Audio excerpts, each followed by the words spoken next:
عمران خان نے بیٹوں کو فوری طور پر پاکستان بلا لیا۔ عمران خان کی بیٹوں سے تفصیلی بات ہوئی جس میں بہت ہی اہم فیصلے کیے گئے۔ قاسم اور سلیمان نے ویزا کے لیے اپلائی کر دیا۔ عمران کے بیٹے کیوں پاکستان آ رہے ہیں؟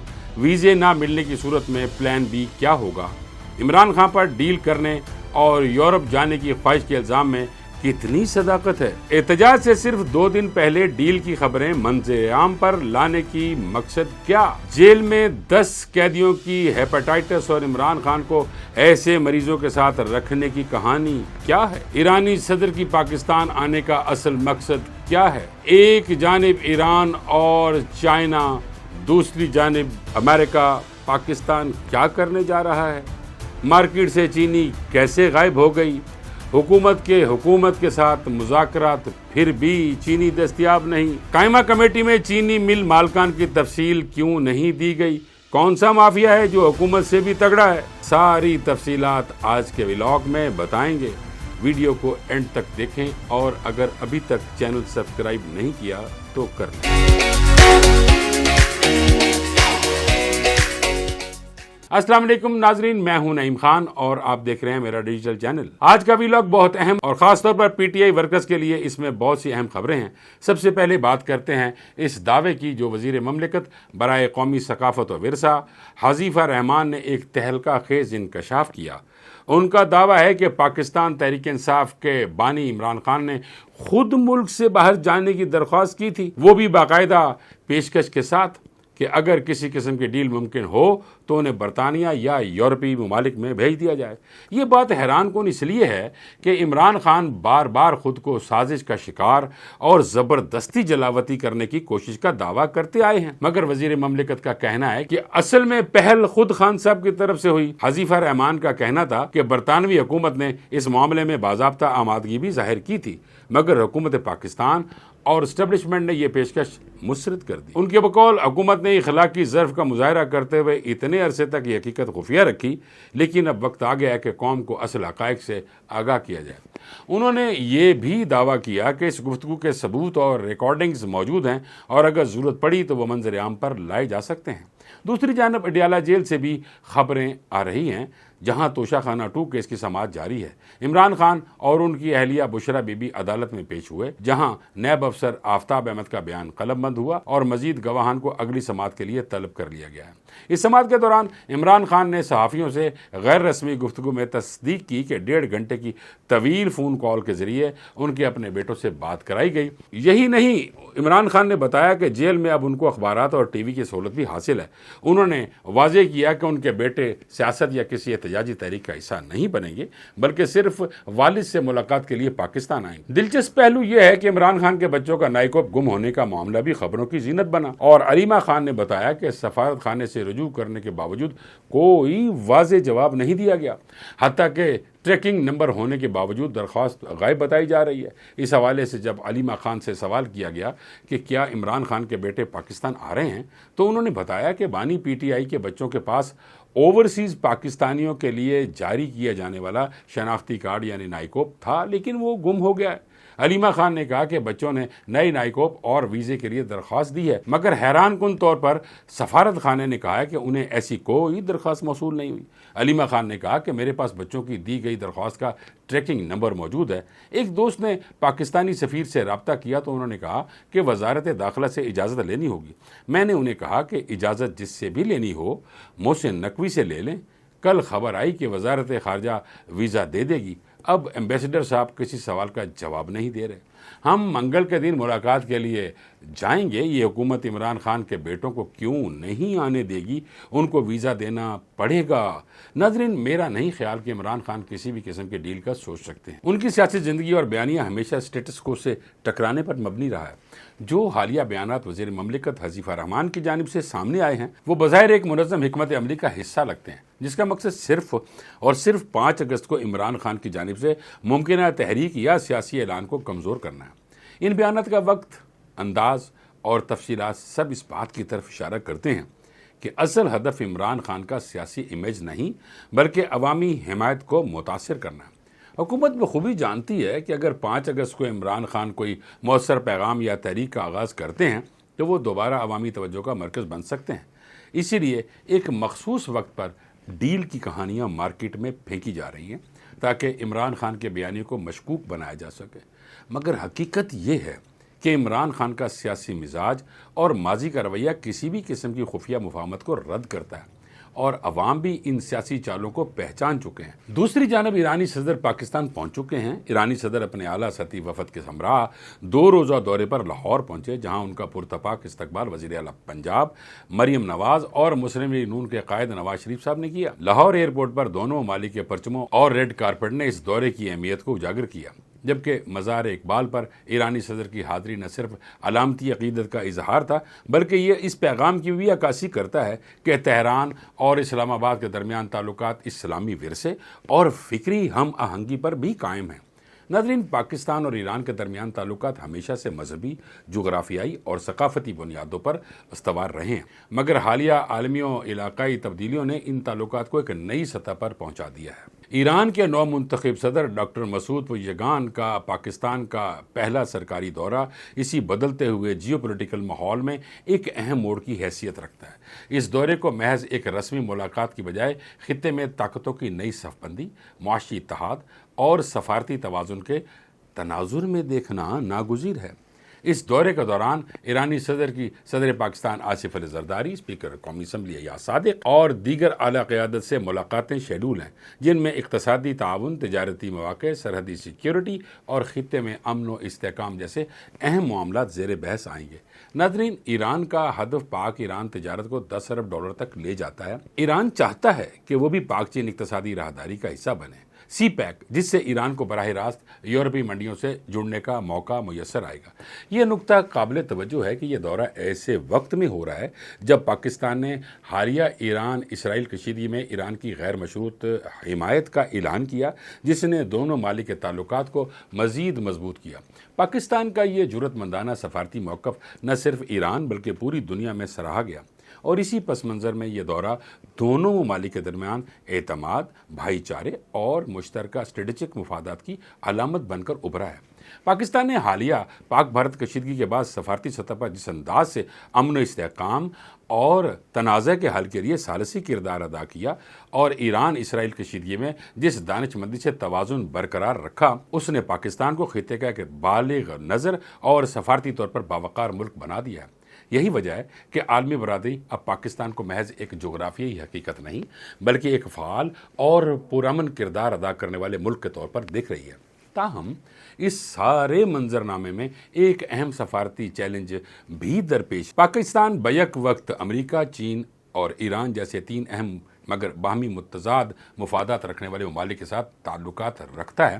امریکہ ایک عالمی طاقت ہے جس کے ساتھ حالیہ مہینوں میں پاکستان کے تعلقات میں بہتری دیکھنے میں آئی ہے۔ دوسری طرف چین پاکستان کا دیرینہ اسٹریٹجک پارٹنر ہے، جس نے سی پیک جیسے منصوبے کے ذریعے پاکستان میں اربوں ڈالر کی سرمایہ کاری کی ہے، اور ایران پاکستان کا مسلم ہمسایہ ملک جس کے ساتھ روحانی، ثقافتی اور اب معاشی رشتے مزید گہرے ہو رہے ہیں۔ لہٰذا اس دورے کا سب سے بڑا چیلنج اور موقع یہی ہے کہ پاکستان ایک متوازن خارجہ پالیسی اپناتے ہوئے ان تینوں طاقتوں کے درمیان سفارتی توازن قائم رکھے۔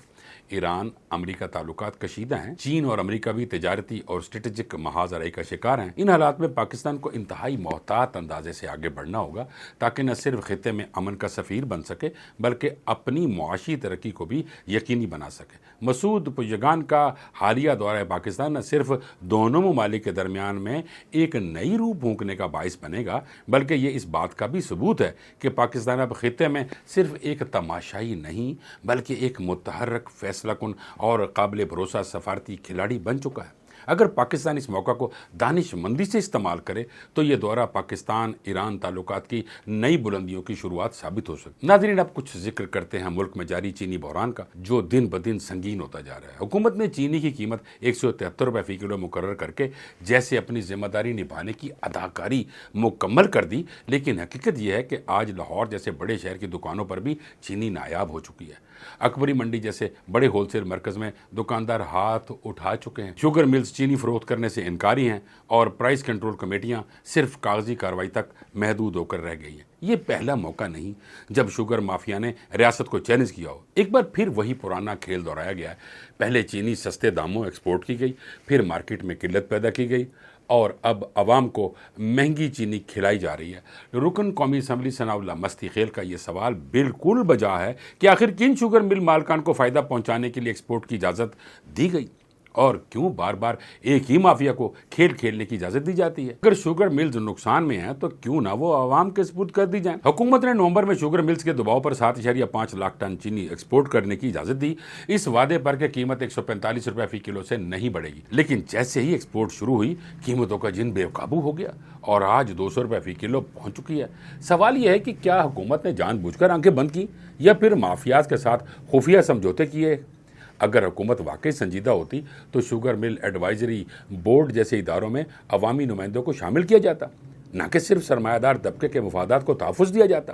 ایف بی آر کے ایس آر او اور وزارت صنعت کی رپورٹس کو دیکھ کر یہ کہنا غلط نہ ہوگا کہ بیوروکریسی بھی مافیا کا حصہ بن چکی ہے۔ ایک طرف بتایا گیا کہ چینی کی پیداوار 76 لاکھ میٹرک ٹن ہوئی اور اس میں 13 لاکھ ٹن سرپلس تھی، لیکن پھر بھی سرپلس چینی ایکسپورٹ کر کے مارکیٹ میں قلت کیوں پیدا کی گئی؟ ای سی سی یعنی اقتصادی رابطہ کمیٹی نے اگر یہ فیصلہ کیا تھا تو عوام کے مفاد کو پسے پش ڈال کر کیوں؟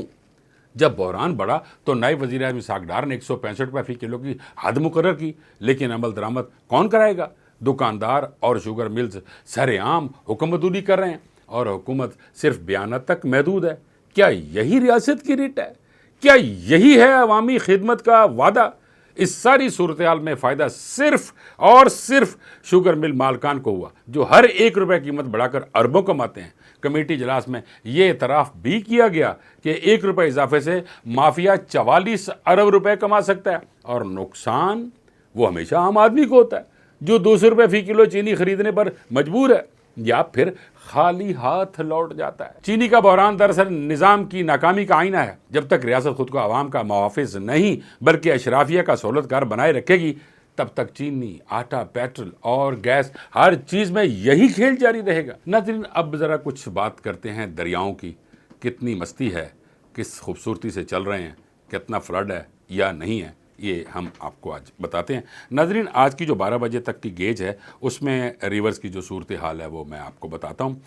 ریور انڈس کی جو صورتحال وہ تربیلا میں جی 2,50,000 ہے جو انفلو ہے، اور آؤٹ فلو جو ہے وہ 1,58,400 یعنی کہ نارمل جا رہا ہے، کوئی فلڈ نہیں ہے اس کے اندر۔ کالا باغ میں 3,03,308 ہے انفلو، اور آؤٹ فلو جو ہے 2,95,308 ہے، یہاں بھی لو فلڈ ہے۔ چشمہ پہ جی 3,18,865 انفلو ہے اور 2,96,665 کیوسیک آؤٹ فلو ہے، یہاں بھی لو فلڈ ہے۔ توسا پر صورتحال ہے 3,20,148 کیوسیک انفلو ہے اور آؤٹ فلو ہے 3,04,148، یہاں بھی لو فلڈ ہے۔ بدو پہ بھی 3,53,451 کیوسیک انفلو اینڈ آؤٹ فلو 3,14,886، یہاں بھی لو فلڈ ہے۔ سکھر پہ ہے جی صورتحال 3,20,540 کیوسیک انفلو اینڈ آؤٹ فلو 2,60,050 کیوسیک ہے جی، یہ ہے جی لو فلڈ۔ کوٹری پہ 1,78,361 ہے جی جو انفلو ہے کیوسکس، اور 1,35,926 ہے جی آؤٹ فلو، یہاں بھی یہ صورتحال تو نارمل ہے جی۔ یہاں ناظرین، اگر کابل دریا کی بات کریں تو نوشہرہ کے مقام پر 32,600 اس کا ہے وہ انفلو، اور آؤٹ فلو بھی 32,600 ہے۔ اب آ جاتے ہیں جی جہلم دریا پہ، تو جو منگلا کی صورتحال ہے وہ 22,000 ہے انفلو اور آؤٹ فلو ہے 7,000۔ ناظرین، اب چناب دریا کی بات کرتے ہیں تو دریا چناب پہ انفلو اور آؤٹ فلو کیا ہے؟ چناب پہ جو اس وقت صورتحال ہے مرالہ میں وہ 88,199 کیوسکس پانی انفلو ہے، اور آؤٹ فلو جو ہے 59,699، یہاں نارمل جا رہا ہے۔ اور خانقی کے اندر 91,415 ہے جو انفلو، اور آؤٹ فلو جو ہے وہ ہے جی 85,374، یہ نارمل جا رہا ہے۔ قادر آباد میں بھی صورتحال یہ ہے کہ 1,04,416 کیوسک کا انفلو اور آؤٹ فلو ہے جی 88,416، جو بھی کیوسکس وہ جو آؤٹ فلو ہے یہ نارمل ہے۔ تریمو پہ صورتحال ہے جی تریمو پہ صورتحال ہے 58,592 کیوسکس انفلو اور 47,742 آؤٹ فلو، نارمل فلڈ جا رہا ہے جی۔ اور جسڑ پہ جی 29,900 اور 29,900 ہی جو ہے وہ آؤٹ فلو ہے، اور وہی صورتحال ہے۔ شاہدرہ پہ جو راوی کی بات کریں، اگر راوی کی بات کرتے ہیں تو شاہدرہ پہ اس وقت 16,168 انفلو ہے اور آؤٹ فلو 16,168 ہے۔ بلوکی پہ 44,685 cusec inflow and outflow is 20,685 cusecs, یہ آؤٹ فلو نارمل جا رہا ہے۔ سدنائی پہ 17,816 کیوسکس جو ہے انفلو ہے واٹر، اینڈ اس کے بعد 3,966 ہے جو کیوسکس وہ ہے جی آؤٹ فلو۔ ستلج کی صورتحال سلیمان کی پہ 20,745 ہے جی cusec inflow and outflow ہے 15,028، اور اسلام ایڈ ورکس پہ جو صورتحال ہے ستلج میں وہ ہے 5,343 کیوسک انفلو ہے اور 3,597 آؤٹ فلو ہے۔